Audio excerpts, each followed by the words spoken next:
सचिन और सीमा हैदर वाली बात कर रहे हैं।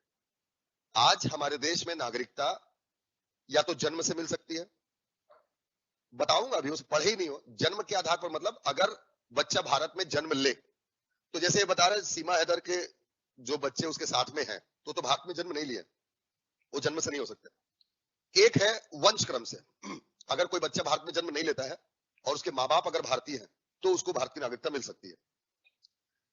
तो माँ बाप भारतीय नहीं है, बाप भारतीय, मतलब अभी वो जो 3 बच्चे लेकर आई उसके तो बाप भी भारतीय नहीं है। अब अगर मान लो कि भविष्य में अगर उसके बच्चे होते हैं और उसमें अगर नागरिकता, इतना सीमा हैदर को टेंशन नहीं हो जितना खगेश साहू को टेंशन है। तो अगर मान लो कि अभी अगर उसके बच्चे होते, तो बच्चा भारत में जन्म ले रहा है, उसका बाप भारतीय है, लेकिन कॉन्स्टिट्यूशन हमारा जो सिटीजनशिप ऑफ इंडिया 1955 है, वो ये कहता है कि अगर बच्चा भारत में जन्म ले तो माँ बाप दोनों भारतीय होने चाहिए। तो इस केस में वो जन्म लेगा, जन्म लेने वाला बच्चा, तो उसका बाप तो भारतीय लेकिन माँ भारतीय नहीं है।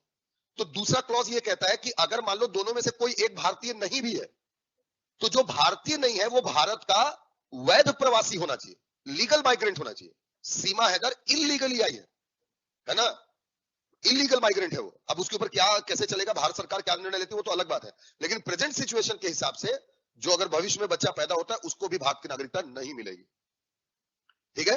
लेकिन फिर भी पूरा डिसीजन लेने का पावर केंद्र सरकार यानी मोदी जी का है, पूरा डिसीजन केंद्र सरकार ही ले सकती है, इसी सिटीजनशिप ऑफ इंडिया एक्ट 1955 के सेक्शन 13 के अनुसार, समझा। तो ये पूरा डिसीजन केंद्र सरकार के पास, जो 3 बच्चे, जो भी जितने भी बच्चे होंगे जो लेकर के आई हैं, उसको तो नागरिकता नहीं मिल सकती उनको, ठीक।